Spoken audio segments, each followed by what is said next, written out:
Christmas at Woolworths by Elaine Everest. Read by Annie Aldington.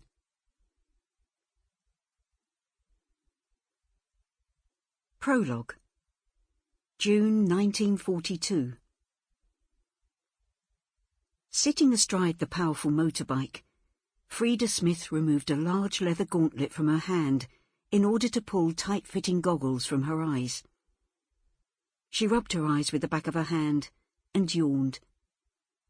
Although only the first day of June, the air was sultry, and not a day for being covered from head to toe in a heavyweight motorcycle uniform. Freda felt sweaty, and would have loved nothing more than to pull off her jacket and feel the wind on her skin as she sped through Kent towards her destination. It had been a long day, and no doubt many hours lay ahead before she would see her bed. Gazing towards an angry orange glow that could be seen even in the afternoon sky, she knew her journey was almost at an end. She was close to Canterbury. Freda had always thought the notion of travelling to Canterbury appealing, and she'd planned to visit this famous city just as the Pilgrims had done centuries before her. Never in a million years did she believe her trip would be to carry important orders to the fire service when Canterbury was under threat from the Luftwaffe. Ahead of her now was a city decimated by enemy action. As a volunteer dispatch rider for the auxiliary fire service, Freda had longed for excitement, but she now realised that what lay ahead was death and destruction for this beautiful Kentish city and many of the people who lived there.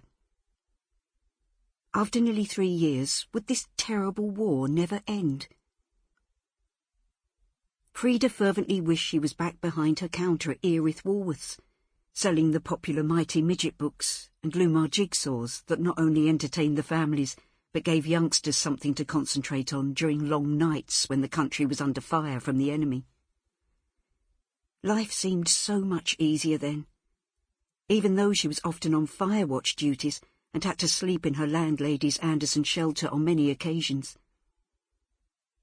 Knowing how lucky she was had made Freda yearn to do more to help this beastly war come to an end.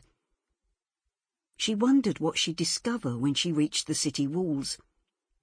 How would she find the fire station, where she was supposed to report once she reached Canterbury? Fear urged Freda to turn back and not get any closer to the burning city. The petite young woman gave herself a silent talking to. Her job was important, and lives depended on her handing over the instructions tucked safely inside the breast pocket of her uniform jacket. She was lucky to be able to work both at Woolies and be a volunteer in the auxiliary fire service. Many people didn't have a choice. Freda pulled the goggles back over her eyes, and slipping her small hand back into the gauntlet, she fired up the powerful Triumph motorbike. The bike had been assigned to her when she had completed her training only 2 weeks ago. Another 15 minutes, and she would reach her destination. Once her duties were complete, Freda could do something about the worry that had been nagging at the back of her mind since she left Erith Fire Station. She would be able to look for her friends. The best place to start her search would be Woolworths. Surely someone could point her in the right direction.